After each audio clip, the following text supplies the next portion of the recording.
নমস্কার বন্ধুরা, মিঠির রান্নাঘরে তোমাদের সকলকে স্বাগত। আজকে আমি করছি চিংড়ি মাছের মালাইকারি। দেখো, এই সাইজের চিংড়ি মাছ আমি নিয়ে নিয়েছি। তার মধ্যে আমি লবণ দিয়ে দিলাম পরিমাণ মতো। দেখো, এবার আমি হলুদ দিয়ে দিচ্ছি পরিমাণ মতো, দিয়ে ভালো করে হাতের দ্বারা ভালো করে মাখিয়ে নিচ্ছি লবণ হলুদটা মাছে।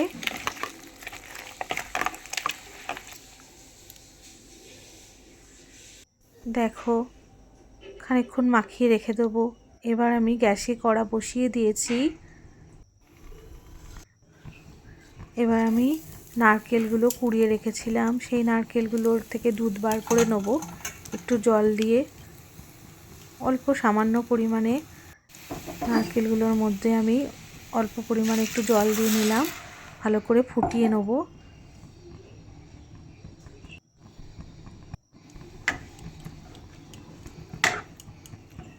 ভালো করে নেড়ে নিচ্ছি।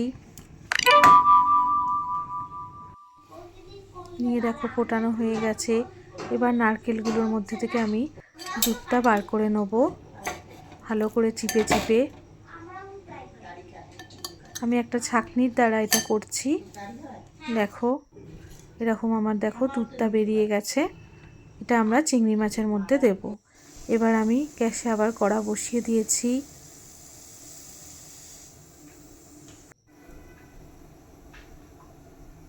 কড়াটা গরম হয়ে গেলে সর্ষের তেল এর মধ্যে দিয়ে দিয়েছি। সর্ষের তেলটা গরম হয়ে গেছে। এবার আমি আস্তে আস্তে করে নুন হলুদ মাখানো চিংড়ি মাছগুলো একে একে ছেড়ে দিচ্ছি এর মধ্যে।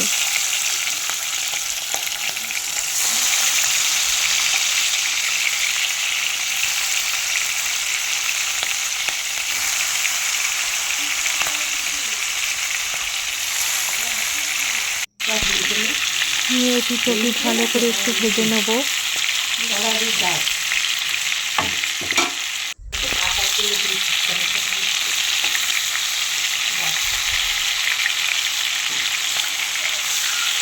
ভালো করে ভেজে নিচ্ছি। খুব একটা ভাজা হয় না চিংড়ি মাছ দিয়ে। আস্তে আস্তে আমি এবার প্লেটে তুলে নেব।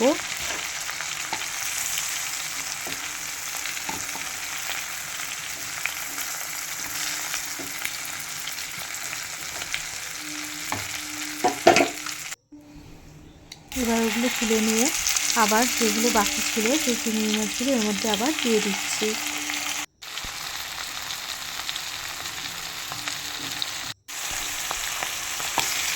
দিয়ে একে একে এগুলো এপিট ওপিট করে উল্টে ভেজে নেব।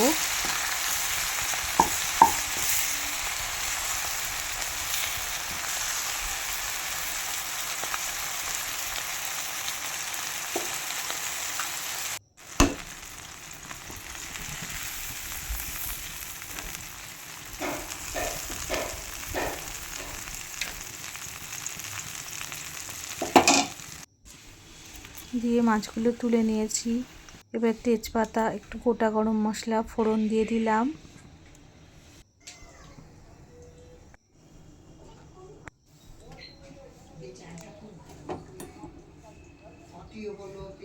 দিয়ে পেঁয়াজ কুচিগুলো এর মধ্যে দিয়ে দিচ্ছি।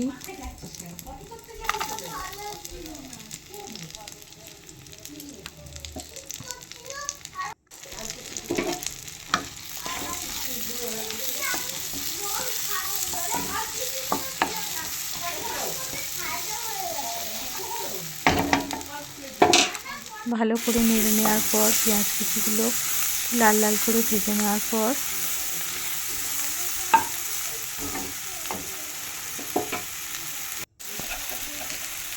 তারপর এখানে গ্রেট করা আদাটা দিয়ে দিচ্ছি।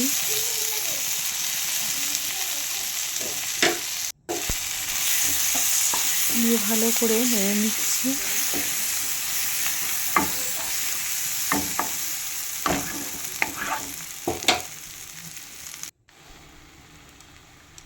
একটু হলুদ গুঁড়ো এর মধ্যে দিয়ে দিলাম, লবণ দিয়ে দিলাম পরিমাণ মতো। নিয়ে আবার ভালো করে নেড়ে নিচ্ছি।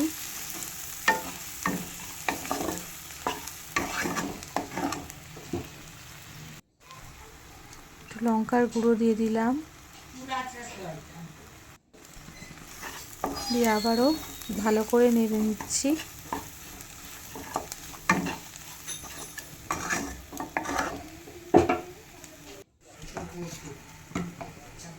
এবার টমেটো কুচি এর মধ্যে অ্যাড করে দিচ্ছি।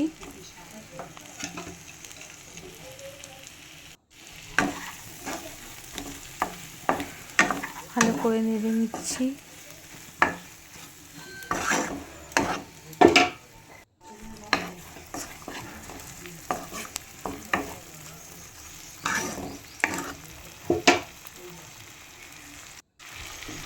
তারপর চিংড়ি মাছগুলো এর মধ্যে দিয়ে দিচ্ছি।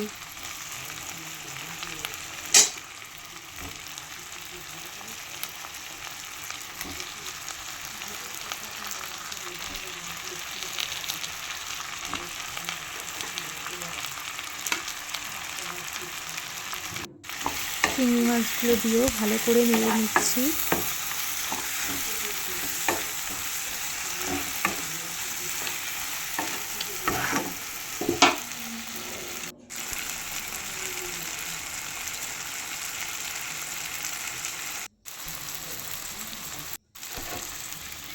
তারপর এবার যে নারকেলের দুধটা এর মধ্যে দিয়ে দিলাম। অল্প একটু নারকেল এর মধ্যে দিয়ে দিয়েছি, যাতে এটা গ্রেভিটা একটু থিকনেসটা হয়, একটু খেতে ভালো লাগে।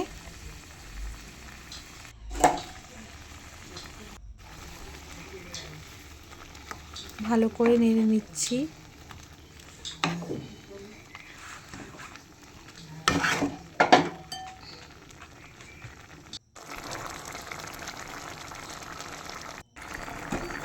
ভালো করে ফুটে যাচ্ছে। এবার একটু খানিকক্ষণ এটা 10 মিনিট মতো চাপা দিয়ে রাখলাম। এবার ঢাকনাটা আস্তে তুলে নিলাম। এখন জলটা আস্তে আস্তে টেনে এসছে। এবার একটু ফ্রেশ ক্রিম এর মধ্যে দিয়ে দিচ্ছি।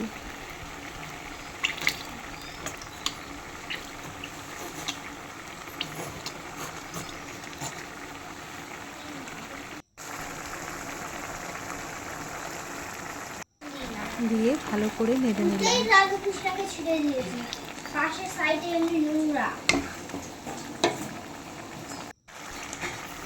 হালকা অল্প একটু চিনি দিয়ে দিলাম।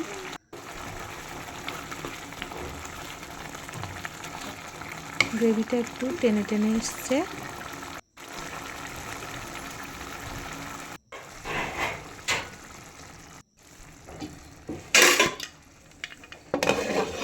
আর একটু আমরা এবার বন্ধ করে ঢাকা দিয়ে দিলাম। তৈরি হয়ে গেছে আমাদের চিংড়ি মাছের মালাইকারি।